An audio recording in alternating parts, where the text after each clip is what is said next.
Welcome to the fourth Intermediate Qi Dao Webinar. The webinar in our program dedicated to the module covering the ways to project energy using our lower limbs, our legs. That's right. In our basic program, we already explored how to project energy into our knees. And we learned 3 knee kicks.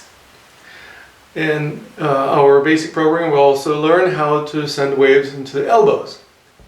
And in our previous module of the intermediate program, you learn how to send the waves past the elbows into the hands. We learned 6 directional movements that allow us to project energies up and down, back and forth, in and out, using arms. Well, of course, we can also use our lower limbs to project energy as well. And today we are going to dedicate our webinar to the subject of energy projection in all the 6 possible directions, perfectly corresponding to the 6 directional movements that used arms, but now we will use the legs. So we will go into the exploration of energy projection forward, backwards, upwards, downwards, inwards and outwards. Not necessarily in the same sequence. Essentially, we'll learn how to work with 3-dimensional space. And of course, we also know that there are probably more than 3 dimensions that we live in, at least one more dimension of time. And we learn how to understand the energy projections. And also we'll learn how to work with our holding patterns using kicks. That's right. You already know that holding patterns affect the way that you project energy in different directions using your arms. So for example, if you want to project energy forward push would be much more empowered if you hold forth at the same time. And as a comparison, for example, if you hold back and you try to do a forward push, it's not going to have any power. Just like, for instance, if you try to perform the uppercut or project energy upwards, but you hold down, you can't really do an uppercut effectively. But if you hold up, it becomes easy.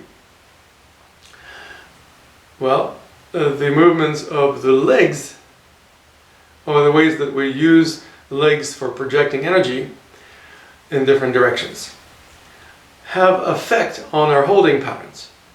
So if the holding patterns affect the way that we project energy through arms, there is a reverse direction of connection.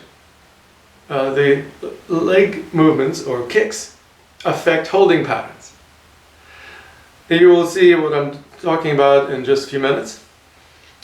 But we will first refresh in our memory the movements that we already learned from the basic program, and that is front kick, roundhouse kick, and lotus kick.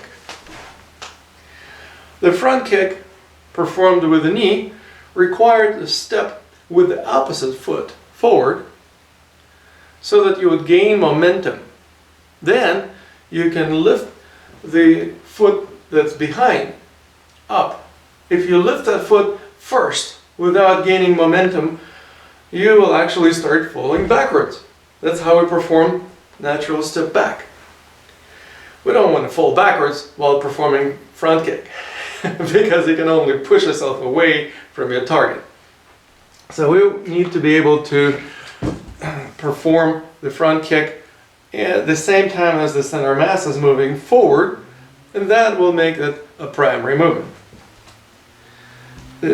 The arms at the same time will also perform movements that we would call tertiary. Essentially, they don't really have much involvement, but they don't just dangle, they actually do something.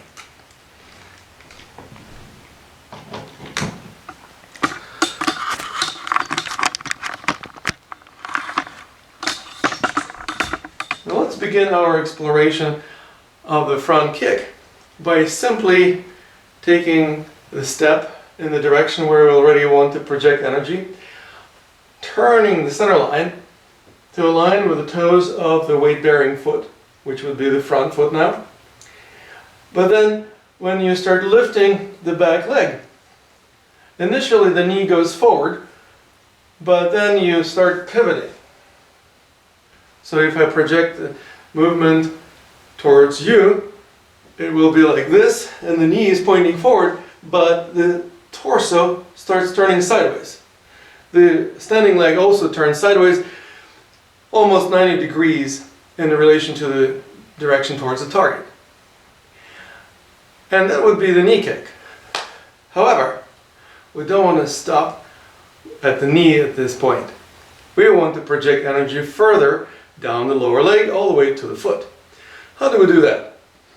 We simply lift the knee a little bit higher than what we would have done for just a knee kick, and then send the foot further forward, like this. Once again.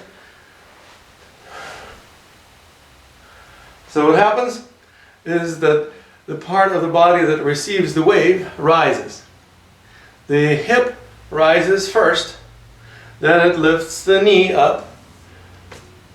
The knee gets higher than the hip. That means that this part of the body is receiving the wave. By definition, the wave is the part of the body of water that's rising higher than the rest of the body of water. Well, so if we consider that our body is made of water, and we study the element of water kicks now, the knee rises higher.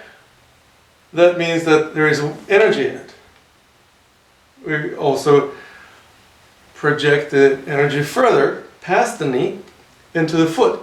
At that point, the knee starts dropping and the foot starts rising. And then eventually the energy reaches the toes, so the toes rise, delivering impact into the target and then dropping. So the movement actually descends down into the target almost. It's not perfectly horizontal, it's slightly like this. Once again. So the foot basically steps onto the target. Now, the moment of impact can occur with the toes straight up, so a young chuang point, the point in the center of the foot, right around here, can deliver an impact into the target in a way similar to the Lagung point was delivering energy into the target with the hands. If you just divide the length of the foot in half and divide its width in half, that's where you will find the Yang Chuang point, which essentially serves the role of the energy conduit. Even though most people have certain arch in the structure of the feet, so the surface of the foot is slightly concave. It's just like a suction cup. You already know the image of the suction cup that we use for grounding. So if it works for connecting to the ground, it can also work for connecting with the target. That's right. The principle is exactly the same. We connect to the target by distributing pressure on the center of the foot, with the exception of a couple of moves that we will look into in a couple of minutes. So the front kick delivers the target, and then the foot drops, but you don't just shift the weight on the foot. That is what we would call following through. Just like with a knee kick. If you kick and then do this, that's what we call following through. We don't want to fall through. We want to be able to follow through. So the follow through would be possible if you tap with that foot and step again. And in which direction to step? We have a variety of options. For example, you can step forward. Then you can also project more energy with the forward push with the opposite arm. So in other words, you perform the front kick with one leg, but follow up with opposite arm. If I'm kicking with the right foot, I will follow up with the left hand. If I kick with the left foot, I will follow up with the right hand. If that's a follow up in the same direction. We can also change direction. For example, I can go backwards. Maybe I can also tap and go sideways. Or maybe I can tap and turn around. I can do all kinds of things once I've tapped the ground. That's what we call a moment of truth. You essentially have the freedom of choice where to go and what to do after you tap.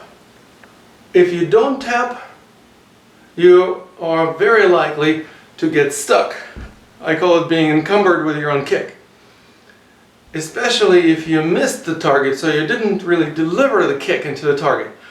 Or you're practicing for the purpose of practicing kicks in midair. You are likely to fall through if you don't tap.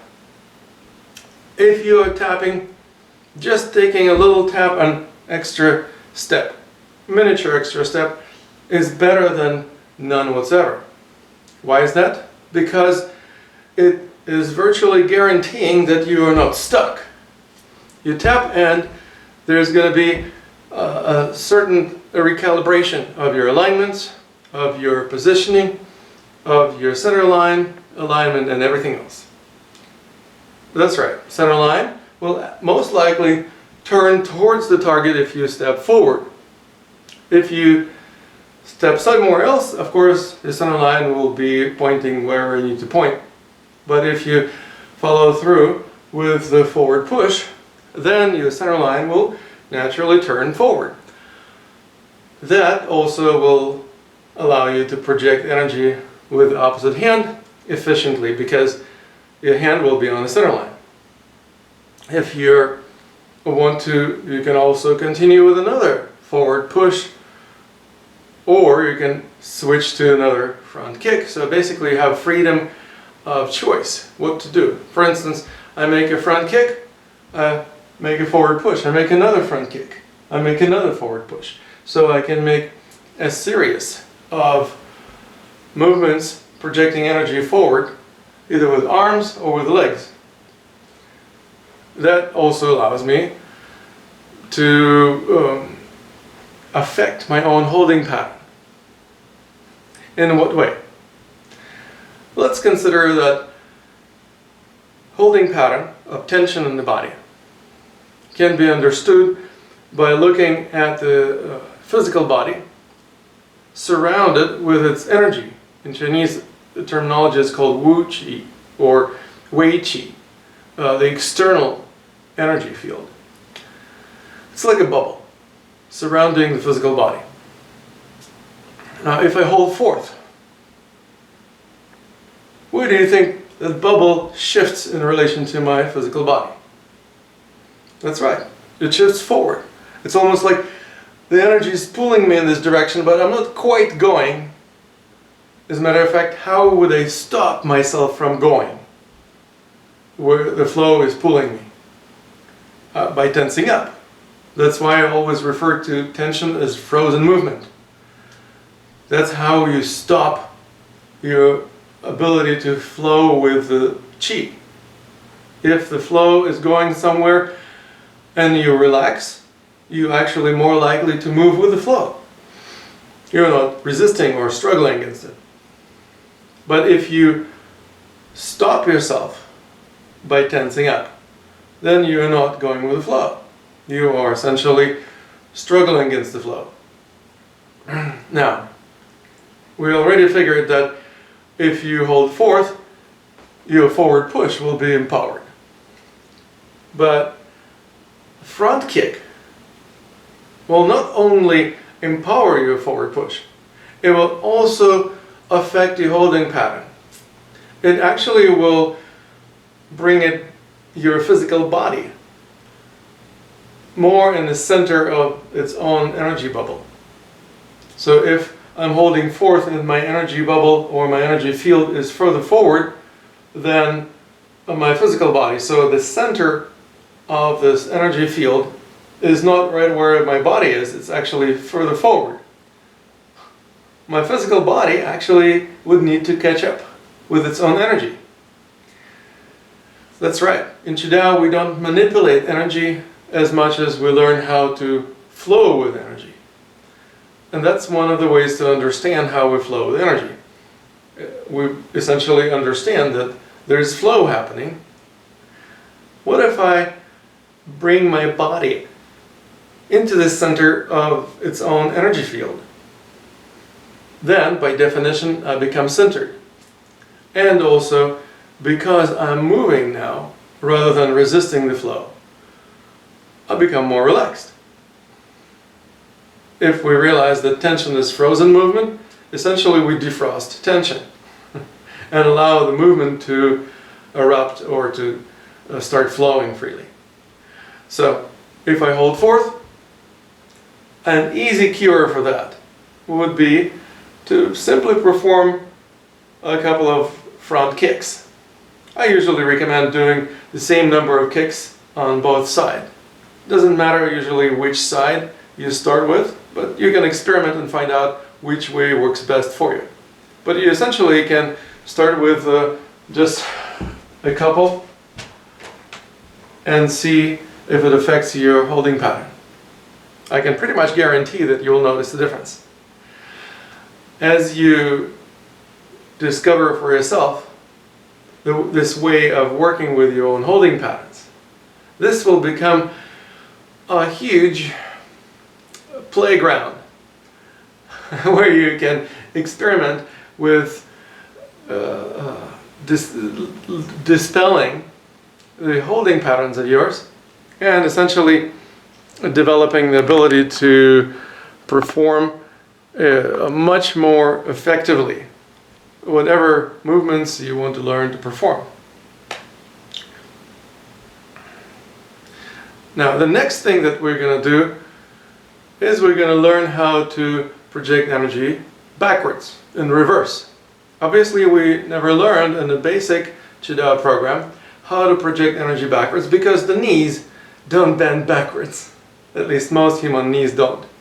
So, we didn't learn any knee kicks that would project energy in that direction. But essentially it works like this. So,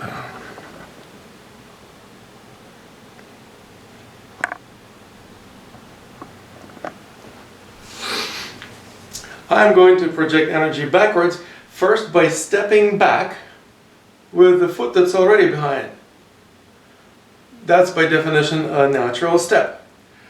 It also creates momentum, so my center of mass shifts entirely onto the back foot. The front foot now is free to do whatever I need to do because the center of mass is already traveling backwards. I have momentum going in that direction. So I might as well perform a rear kick. Rear kick in this case looks like this. I step and then perform the kick as if I'm stepping over something. For example, I have an obstacle here. I'm going to put it down and I'm going to step over it. I can make it a little bit taller. I'll put a couple of meditation cushions on it. Again, the same idea. I step and kick over. If there is an obstacle in my path, I'm obviously going to kick it with my foot. Boom. And the kick with the foot isn't happening at the moment of straightening the leg, which is what most people do in karate, taekwondo, or most other martial arts that have this kind of kick. But they often, virtually always, extend the leg and kick at the huge distance, the distance of this, essentially the entire leg length. what we do is we learn at a much closer distance. We kick as the foot is traveling back, pretty much right here. Just a little bit further than you could reach with your elbow, performing the backward pull. And as a matter of fact, the backward pull is the movement that we will do next after we've completed the rear kick. So once again, I step with one foot, I kick with the other foot. My torso starts turning in the direction of the kicking leg. But I don't turn my face to the target. I'm about 90 degrees away from the target. So my target is now to my side. Not directly behind me, but to my side. Remember, that's also when we can perform the tap and an extra step. And with this extra step, we can perform the backward pull movement. The backward pull movement, in this case, most likely going to be performed with an elbow. As I said, the distance between you and your target is just slightly greater than what's possible the distance for the backward pull. But because you performed a kick, now you can perform backward pull a lot further, so you can actually follow up with a functional elbow strike. Now sometimes you may also do other things. Obviously, when you tap, you have freedom to do something else. For instance, you can tap and step forward. You can tap and perform a forward push. For instance, instead of backward pull, where the secondary movement would be a forward push, you can actually turn so that the forward push becomes primary movement. But we're not going to do that right now. I'm just giving you several options that you can entertain. And what's important is to remember that you can do a lot of things. The simplest thing in this case, and that's what I invite you to do, is to simply perform the backward pull after you completed the rear kick. So if I kick with the right leg, my right arm will perform the backward pull in the same direction. If I kick with the left leg, that will be the left arm performing backward pull. So essentially, the kick is an exaggerated step. Or we can say that the step after the tap is what governs the follow-up movement. So if I kick and then I tap and step in the same direction, the follow-up step will enable the follow-up movement of the arm. Well, I guess what holding pattern is associated with it. You probably remember the combination of holding back and backward pull as a winning combination. If you hold back and you perform backward pull, your energy already shifts backwards, so it will empower your backward pull. If you hold forward, for example, backward pull becomes virtually impossible.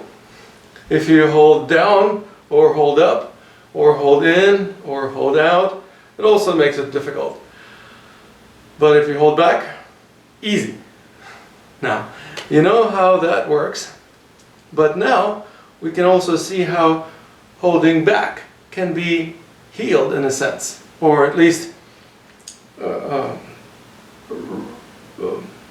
or integrated better into the whole system of different holding patterns and energy centers associated with them. So that you're not just holding back. If you don't want to hold back, if you're tired of holding back, just first become cognizant of the fact that you're holding back. And then you can perform a couple of rear kicks. Maybe more than 2, maybe 4, maybe 6. I usually suggest making the same number of kicks with one leg as you do with the other leg. Something really interesting is going to happen. You are going to experience a transformation of your holding pattern of tension in your body. That's right. You will not be able to hold back after having done several rear kicks. Isn't that interesting? You actually will catch up with the center of your energy field. So if you hold back, essentially the energy field is kind of pulling you backwards, but you are holding tension, so you're not moving with the energy flow. If you allow that energy flow to move you, well, you might as well catch up with the energy field by performing steps that are more energetic than just walking backwards. If you just walk backwards, you probably are not going to catch up with your center of the energy field, just because as you're moving, your field also will be moving.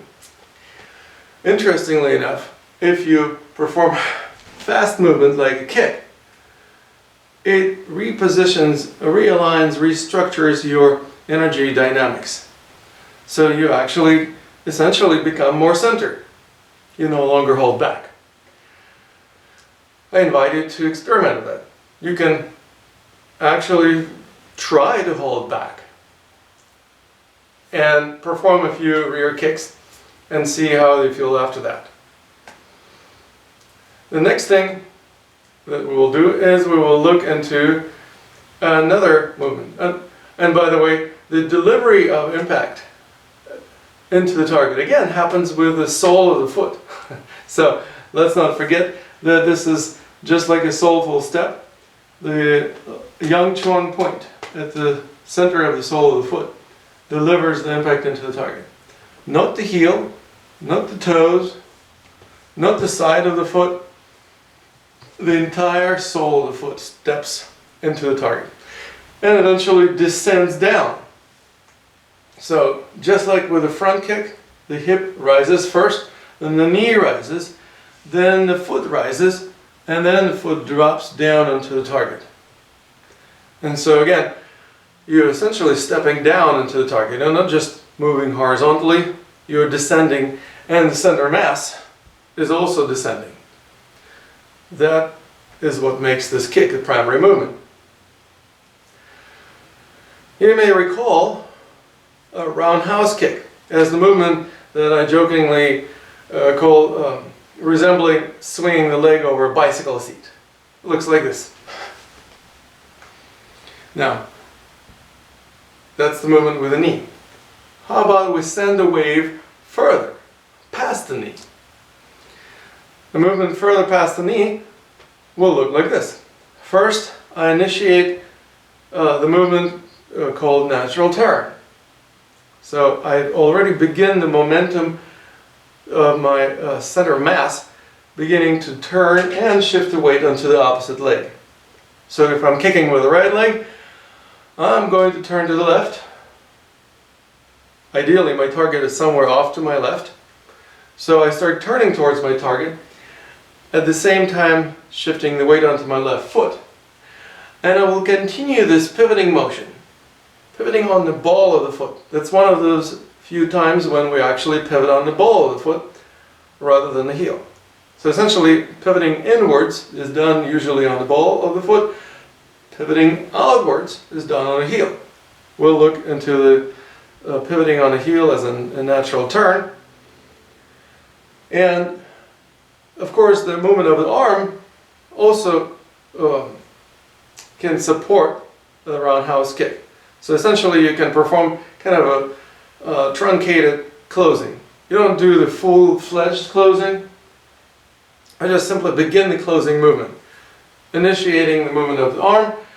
It's the tertiary movement. It's not really going to have power because you're channeling the power into your lower limb, but it's going to be helpful. And once you initiated the movement of your body, then the kicking leg comes up on the side of your body and then starts traveling towards the center line. Now your center line will continue pivoting because they're pivoting on the ball of the foot. Your entire torso is kind of following the alignment with the toes of that standing foot. And you could perform the knee kick. But imagine the target is just slightly further away from you than what you can reach with the knee. Well, then obviously you would need to send the energy further down your leg. I usually don't recommend kicking with the shin, so you can send the leg to the top of the foot. Now, it's not going to be as profoundly powerful as the kick with the sole of the foot, Yang Chuang point. But it's the best option available, granted we have this human body that we have to deal with. If I was a designer of human bodies, I would have probably designed it slightly differently. But we do have another kick that I will show you in just a minute that also goes in a similar direction using the sole of the foot. Let's continue with the roundhouse first. So you simply send the wave further into the lower leg until it reaches the top of the foot. Sometimes people call it instep. I don't know if it's the correct name for this part of the body, but essentially it's the top of the foot that delivers impact. And then it descends down, just like with all the other movements. The wave reaches the hip, then it goes to the knee. The knee rises higher than the hip, then it goes past the knee into the foot, and the foot rises higher than the knee. The knee already starts descending, and the foot reaches the target also at a slight angle downwards. So you're not kicking upwards like a soccer kick. You're actually kicking down, like that. Not precisely down, at a slight angle. Just like closing. Remember, this is a spiraling movement, also going at an angle, maybe 25, 30 degrees or so downwards. The same also works with the foot. Now, you may end up turning your back to your target or to your opponent. Well, that's not a great place to be at. So I always recommend tapping and turning back to square off with your target or with your opponent. As a matter of fact, you may be able to even follow through. So you perform the roundhouse kick, boom, tap, and perform a closing, either with the elbow or with the palm, depending on the distance to the target. So it may look like this.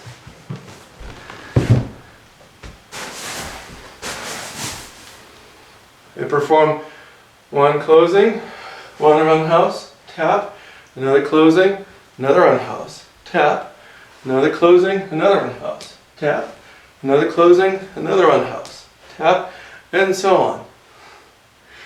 You can perform as many as you wish. As a matter of fact, if you are holding in the beginning of this practice, you will notice an amazing transformation. Having done a series of roundhouse kicks, you are much less likely to hold in. So essentially, you also caught up with the shift in your energy field in relation to your physical body. In relation to your physical body, holding in patterns associated with kind of condensation of the energy field becoming smaller, kind of shrinking. So that's what you do. You make the movements as if you are bringing more energy inwards. And eventually you will notice how you cut up with your own energy flow. And it feels like freedom. I've had many students who reported to me that they had some issues, some fears that were bugging them that basically caused holding in patterns. And when I introduced this idea of using kicks to address holding patterns, they jumped right into it.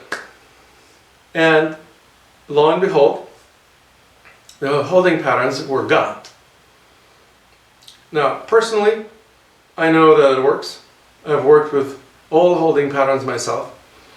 But I want you to develop the same level of confidence and understanding of how it works from the insider's point of view. So, you're welcome to experiment. Go ahead and hold in and see how you can perform a few closing movements, which, by the way, will be very easy to do because, as you may recall, holding in empowers closing.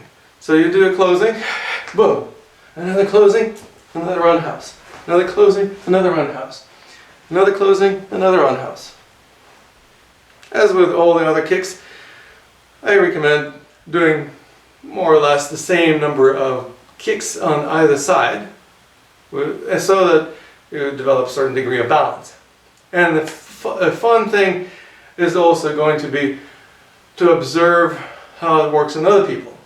So if you have any friends or colleagues or practice partners, you can ask them to perform the holding in pattern, perform several roundhouse kicks, and you can observe. And you will notice how first they're kind of condensing the energy, but then once they're done, the energy expands. It becomes much more spacious. So it's no longer compressing them into holding in pattern. Just like with all the other practices that you may recall from therapeutic applications of Qi Dao, we tense up more before we release tension, or we shorten the muscle before we allow it to lengthen. Well, the same thing happens also with holding patterns. We exaggerate the holding pattern. Essentially, if we talk about pattern of tension, then obviously we are exaggerating that tension. But using movement, we also let go of tension. If we understand that tension is frozen movement, then essentially we defrost that movement by moving it in a direction where it seemed to be already going. And it has miraculous results. You are more than welcome to test it out and report to me the results of your tests. Now, if closing is a reversal of opening, then we can also say that the roundhouse kick is the reversal of the side kick. The side kick projects energy outwards, just like the opening does, except obviously with a lower limb. As a matter of fact, we begin the movement with a truncated opening. Again, it's a tertiary movement. We're not relying on the hand to project energy in this case. We don't perform the full-fledged opening either. We just begin the opening. It's like maybe by sending energy to the elbow, but not all the way down to the hand. And at the same time, we would perform a side step. But what if you perform this as an exaggerated side step? Same block can serve as my obstacle again. So I'm going to step over it. Once again, I step over this block. What happens? I essentially perform a kick. The kick is an exaggerated step.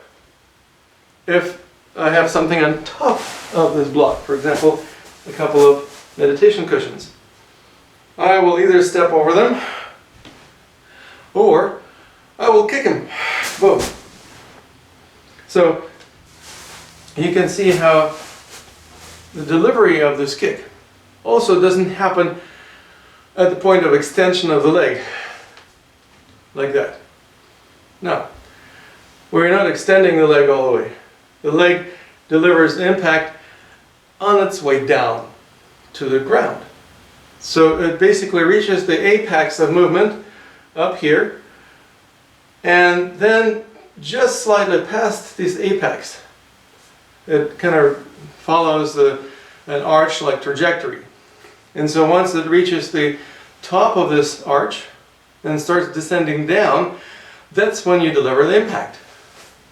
So here, boom. And then you just simply step into the target. Again, you can use the tap and you can follow through, for example, with an opening. After you tap, you can simply step further in the same direction, like so. Boom, boom. So you can create a follow-up movement with the same side arm. Again, it's a yang movement, so movements of arms that we refer to as yang movements take energy away from the center and send it to the side. And it requires a step with the same side leg towards the target. So it's a perfect combination. Oh, side kick and opening. The little tap at the moment of landing also make sure that you don't fall through. Falling through would look like this. I'm stuck. I'm encumbered with my own kick. I can't really move because my feet are too wide. So, in order to make sure that my feet aren't too wide, I also don't extend my leg when I kick. I go boom and drop the leg down as soon as possible. Then I can follow through. Of course, there are other ways to follow through. Opening is just one of them. You can, for example, follow through with a forward push. You can follow through with a closing. You can follow through with all kinds of things. But since we're talking about the side step, the opening would be the most natural continuation of the side kick. And of course, the same can be done in the opposite direction. As a matter of fact, it's an interesting thing to look at. Holding out is the holding pattern that we can work through using side kicks.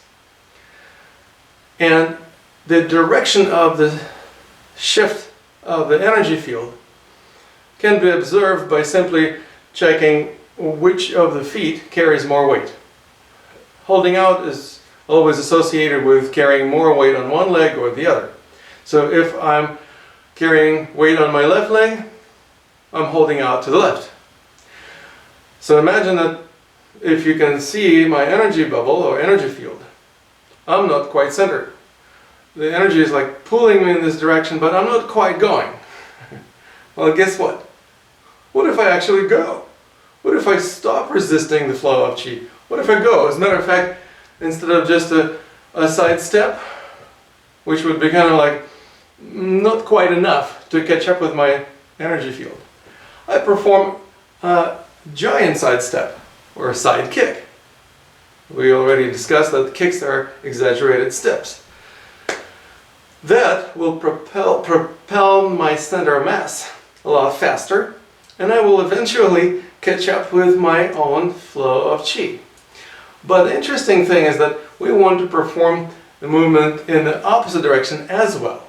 So remember, we do more or less the same number of kicks with both right and left legs when we work with a particular holding pattern. Same thing with a side kick. So if you're holding to the left, you can perform 3 or 4 or 5 side kicks in one direction, and then do the same number to the opposite direction. Of course, also combining the side kicks with the opening, so it will look like this.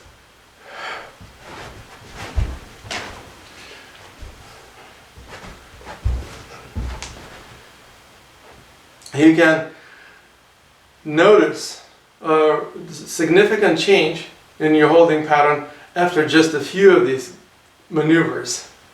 If that's not enough, don't hesitate to do more. And notice that even if you didn't get perfectly centered, there's going to be a significant improvement in the way your holding pattern feels and looks. And then if you see, okay, if I do something and it gives me a result that is similar to what I wanted but perhaps not enough, well, I can try something else, or I can just do more of that, which I already did. It gives me more result, then I do a little bit more of that. So essentially, that is also the principle that allows you to fine-tune how much of this therapeutic application of kicks to use in order to resolve your own holding patterns. Makes sense, right? I hope it does. Let's take a look at a couple of more kicks. One of them is going to look similar to the lotus kick that we already studied in our basic program. Essentially, it's a movement that takes the leg from inside and rotates it out, pivoting on the heel of the standing foot, just like you would do in a natural turn. So essentially, it's an exaggerated natural turn. The movement also begins with a truncated uppercut. So imagine you started the uppercut. In the beginning program, we made a reference to it as the gesture as if you're giving a gift to somebody behind you. So essentially it's an uppercut. And it doesn't go fully into the complete uppercut. It's just like a half-baked uppercut. Okay, half-baked uppercut followed up with a movement of the same side leg, arising. So the knee comes up, eventually receives the wave, and this could be a knee kick. But now we're going to send the foot even higher than the knee by extending the leg a little bit. Not a lot. We don't want to extend the leg like this to make it look like a taekwondo kick. We want to extend the leg probably not much further than the arm length. So I can actually use my own hand as a target. I make the movement as if I'm holding a gift, but then I'm just going to turn the palm so that I can smack it with my own foot. Kind of like that. Or the other way. And when I land, again, I want to tap. Because when landing, just like after roundhouse, I tap because I don't want to be stuck in this pigeon-toed position. I don't want to be stuck in a plie position after a lotus kick. So I will tap the ground and I will reposition myself, whichever way is appropriate. One of the applications would be this. I perform an uppercut. This hand does the half-baked uppercut. The other hand is doing the half-baked downward press. It's not quite downward press, it's just kind of starting it. Okay. As I completed the uppercut, as I completed the lotus kick, my center mass is high because it's the spiraling movement kind of rising up and delivering the energy spiraling upwards. I would have a heck of a time trying to perform an uppercut from here. Not impossible, but in order to perform a functional uppercut, my center of mass needs to be lower so that I can bring it up. That's what's going to make the uppercut a primary movement. If I perform a lotus kick and center mass is already as high as it can be, why don't I do this? It's a downward press with the opposite arm essentially descending down with my center of mass, and obviously that is going to make the downward press primary movement. Then what can I do else? Well, my center of mass is already pretty far down. Downward press is the beginning of the uppercut. So I switch from going down with this hand to reversing, and again, just do a half-baked uppercut. Make the movement as if I'm giving a gift to somebody standing behind me, and then perform a lotus kick in that same direction. Maybe I will do another downward press here. Of course, you can also follow up with an uppercut. So for example, if you perform a lotus kick and the person is just right here on your center line, well, you can simply bring your center mass a little bit further down as you're pivoting, turning aside towards the opponent, and then perform the uppercut with a hand that's already kind of halfway there. So you have freedom of choice. Notice how we don't want to limit ourselves to just one regimented routine or a certain pattern that we will establish and follow like robots. Instead, we experiment and see what else is possible. And eventually anything is possible. You can make a lotus kick and do forward push. Just tap, which will give you the freedom of choice to move forward. Or you can perform a lotus kick, tap, or maybe you'll go with a rear kick. Or maybe you perform a lotus kick, tap, and go with the opening. All kinds of options are available. You can simply experiment and find out what works for you. However, for the purpose of working with a holding up pattern of tension, which would be associated with an uppercut, we could also use lotus kicks to basically mitigate the holding up pattern. How do we do that? We bring the energy upwards with an uppercut at the end of the lotus kick. And another lotus kick, and another uppercut. Boom. And you can also do downward press and the uppercut. So basically you can make a combination of moves that really start lifting your center of mass up. It's not going to be lifting indefinitely, so you start levitating. Don't worry about that. But you definitely will feel different after having done enough of these movements. You will certainly start feeling like, wow, I'm no longer stuck in this holding pattern. And the last but not the least is the movement in reverse. So if we can project energy upwards, we can also project energy downwards. Now, if the downward press is the movement projecting energy downwards with the hand or the arm, there is a movement with the leg that does the same. It's called crescent kick. And it begins in a way very similar to the roundhouse kick. So essentially, you perform a miniature natural turn just to square off with your target or with your opponent. The leg comes out, but then instead of spinning on the ball of the foot, you keep the foot more or less stationary and spin the leg instead. Once again, turn, gain momentum, shifting the weight on the opposite foot, lift the leg, and then send a wave past the knee without turning your torso. Instead of turning the torso, you will start descending down with your center of mass. That's going to change the direction of center of mass from circular rotational, maybe with slight descent, to much steeper descent.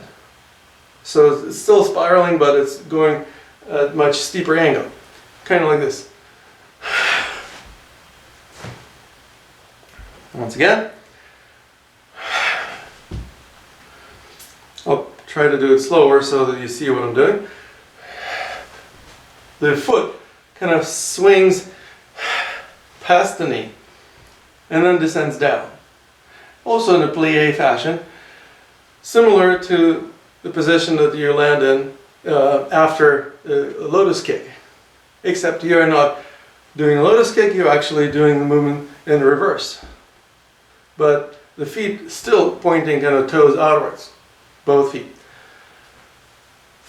Your center of mass is already descending, so you have freedom of choice. You can either follow through with the opposite hand to make a downward press, basically dropping center mass further down. Or maybe you've already dropped it so far that you don't want to go any further down. Then you simply perform a movement upwards. For example, with an uppercut. It would look like this. Or you can even do something else. For example, one of my favorite things to do after a crescent kick is to do a lotus kick. Basically, take the foot this way and then reverse it. Sometimes you can make several crescent kick and lotus kicks with the same leg. Basically fencing with the leg, back and forth like this.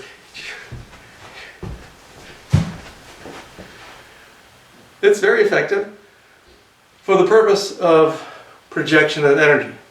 Now, for the purpose of dealing with our own holding patterns, we just use this if we hold down. So if you're holding down, where is the energy flowing? Downwards, right? And it would make a downward press well empowering. However, instead of a full-fledged downward press, we make a half-baked downward press. Just kind of imitating downward press or pretending like we're going to make it. At the same time making a miniature natural turn to square off with the target, and then spin the leg out and bring the sole of the foot to reach the target as you descend down with the foot and with the entire body. And what happens then? You can tap the ground and perform downward press with the opposite arm. 1 o'clock. That's one option. Of course, you can also do something else. For example, perform crescent kick, tap the ground, maybe you will do a forward push. Or maybe you crescent kick, tap the ground, maybe you'll do closing. You have freedom of choice. That tap gives you that freedom. It is that moment of truth, as I always call it. However, if you're working just to mitigate your holding down pattern, you can do that by catching up with your flow of energy in that respective direction. How far down will you go? Well, I don't expect you to just prostrate on the floor, although in Tibetan Buddhism, the practice of prostration is called Nondra, is a very, very popular practice, by the way. I guess a lot of Tibetans tend to hold down. But if we are not Tibetans, we don't have to do that. We can, however, use the crescent kick in the same kind of manner, maybe performing a sequence of 2 or 4 or 6 crescent kicks so that you do more or less the same number of them on either side. And you are guaranteed to feel differently in terms of your holding patterns. You actually will not be able to hold down so much. It's almost like you caught up with your downward flow of energy, and now you're like, wow, okay, now I'm centered, now I am no longer resisting my flow.